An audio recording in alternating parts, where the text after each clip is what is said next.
Go to a different one. Man, how much time we got? I got another 20 minutes. I will. So I'll make this one really quick. And this is not in the firearm related world. There's been some material there too.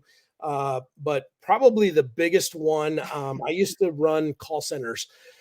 And I was teaching a training class, and had to run a bunch of people through this training process. One of the guys in this training class came to me one morning and told me that his little girl was sick and in the hospital. And so he couldn't work as hard as everyone else. And I had 4 little girls at the time. So I'm like, okay, cool.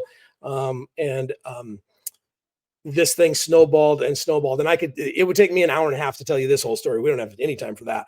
But it snowballed to the point where I did fundraisers for this guy. I on a Saturday evening or Sunday morning in the middle, or Saturday night, middle of the night, Sunday morning, I woke up.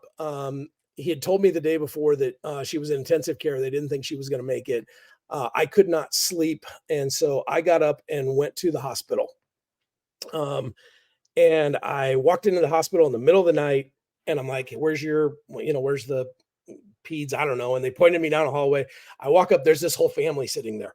And there's one guy sitting on a chair with his coat over his head, but I can tell it's this guy because of his shoes. And I was like, hey, is that Jake? And they're like, yeah. And I'm like, okay, cool. I work with Jake. And they're like, you want us to wake him up? And I'm like, no, I just wanted to be here for him for a few minutes. And so I sat and I visited with his family for a while. People I've never met before in my life and have never seen since. And then I left, and I got home about 6:30 in the morning. We were getting ready to go to church. The phone rings, and it's Jacob. And he tells me that his little girl has just passed away. And I literally dropped to my knees, and Steph was with me. I mean, we were very emotionally invested in this. All of that to say, this dude didn't have any kids. It was all a lie. It was all fake. I went so far as to introduce him to my pastor.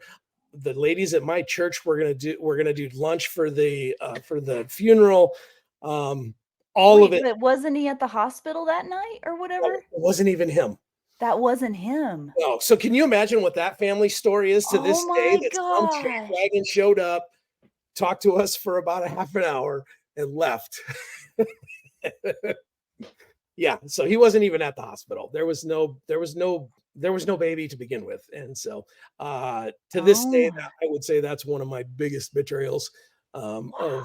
I bought that whole thing. Did he just not show back up to work again? I mean, no, that's why it's a long story. I had to fire him in an aggressive manner. Wow. It was. Yeah. Wow.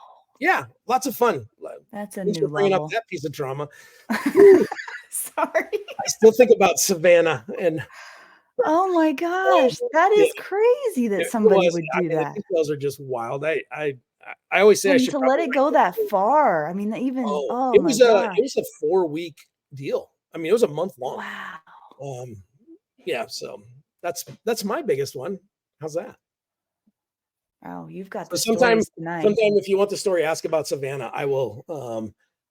I'll tell you all about it sometime. It's hilarious.